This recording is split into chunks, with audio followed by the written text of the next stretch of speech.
நற்றமிழ் வாழ்க வாழ்க வீர சோழம் வாழ்க நற்றமிழ் வாழ்க வாழ்க. வணக்கம். செந்தமிழே, உயிரே, நறுந்தேனே, செயலினை மூச்சினை உனக்களித்தேனே, நைந்தாய் நீ எனில் நைந்து போகும் என் வாழ்வு, நன்னிலை உனக்கெனில் அது எனக்கும் தாயே. தாயுக்கும் தமிழுக்கும் இந்த அடியனின் தமிழ் வணக்கங்கள். அனைவருக்கும் வணக்கம். தலைப்பு பாரதிதாசனின் தேன் தமிழ்.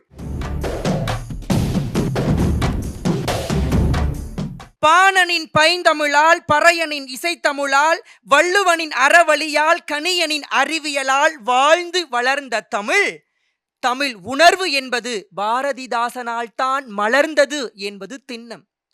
நாடெல்லாம் வீடெல்லாம் மக்களின் இதய கூடெல்லாம் ஏடெல்லாம் இன்பத்தமிழ் மணக்க வேண்டும் என்று அல்லும் பகலும் அயராது உழைத்த உத்தம கவிஞர் பாரதிதாசன்.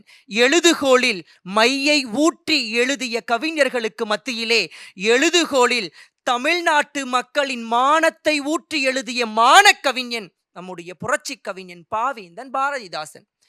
தமிழ் எப்போது தோன்றியது, தமிழ் தாய் எப்போது தோன்றினாள் என்ற கேள்வியை நான் பாரதியிடம் கேட்டேன். முண்டாசு கட்டுக்குள் மூளையும் தமிழையும் ரெண்டாக சேர்த்து கட்டிய பாரதி சொன்னான், தொன்று திகழ்ந்தது அனைத்தும் உணர்ந்திடும் சூழ்கலை வாணர்களும் இவள் என்று பிறந்தவள் என்று உணராத இயல்பினலாம் எங்கள் தமிழ்தாய் என்று சொன்னான்.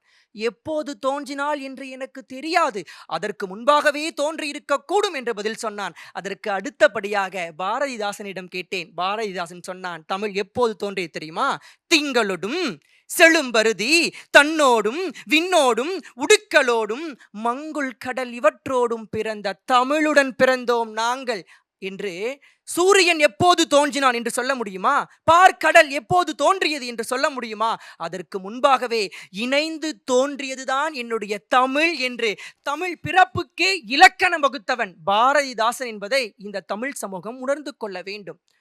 ஒரு வண்டு ஒரு பூவிலே இருக்கின்ற தேனை உறிந்து கொள்ளும் போது எவ்வளவு மகிழ்ச்சியில் ஆழ்கிறதோ, அதே போல அதே வண்டு ஒரு தேன் கடலிலே மூழ்கி அந்த தேனை பருகும் போது ஏற்படுகின்ற மகிழ்ச்சி இருக்கிறதே, அது அளப்பரியது. அது போலத்தான் பாரதிதாசனுடைய கவிதைகளை படிக்கும் போது நாமெல்லாம் உண்மையிலேயே தேன் கடலில் மிதந்திருக்கிறோம் என்பது நிதர்சனம். அதற்கு உதாரணம் சொல்லட்டுமா? பாரதிதாசன் தான் சொன்னான், ஏடெடுத்தேன் கவி ஒன்று வரைந்திட என்னை எழுது என்று சொன்னது வான்.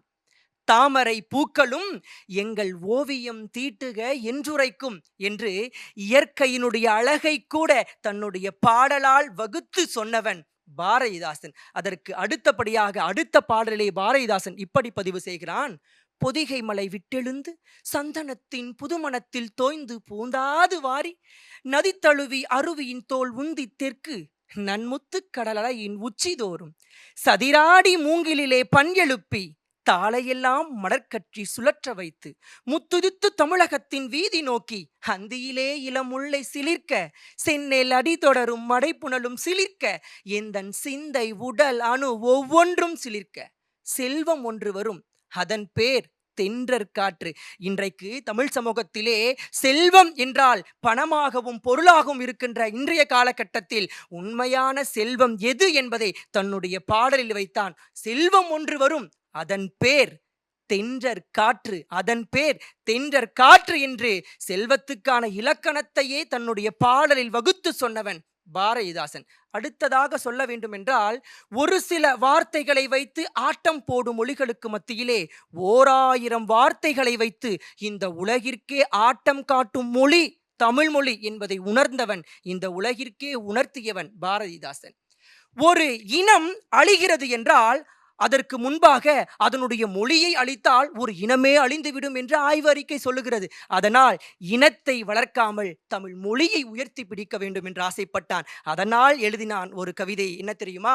எண்ணருன் தமிழ்நாட்டின் கண் எல்லோரும் கல்வி கற்று பன்னருங் கலைஞானத்தால் பராக்கிரமத்தால் அன்பால் உன்னத இமயமலை போல் ஓங்கிடும் கீர்த்தி எய்தி இன்புற்றார் என்று மற்றோர் எம்ப கேட்டிடல் என்னாலோ.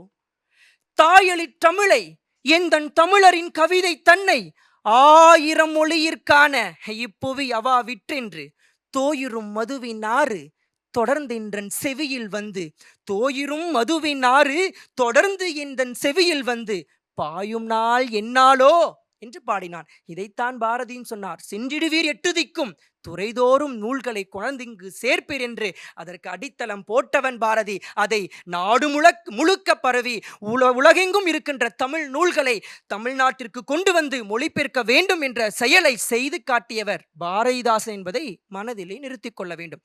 அடுத்தபடியாக சொல்ல வேண்டும் என்றால், குடும்ப விளக்கு என்ற ஒரு புத்தகத்திலே, ஒரு நூலிலே ஒரு கவிதை இப்படி எழுதியிருக்கிறார்.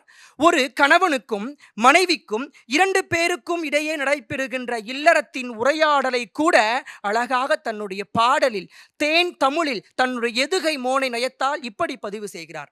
வரும்படி வீரப்படி நான் தரும்படி வாக்களித்தபடி கணக்கள் திங்கள் தோறும் கரம்படி வீதித்தமிழ் கழகத்தார்கள் கடைப்பிடியே மிதிக்கும் முன்னர் எண்ணி வைத்தார்.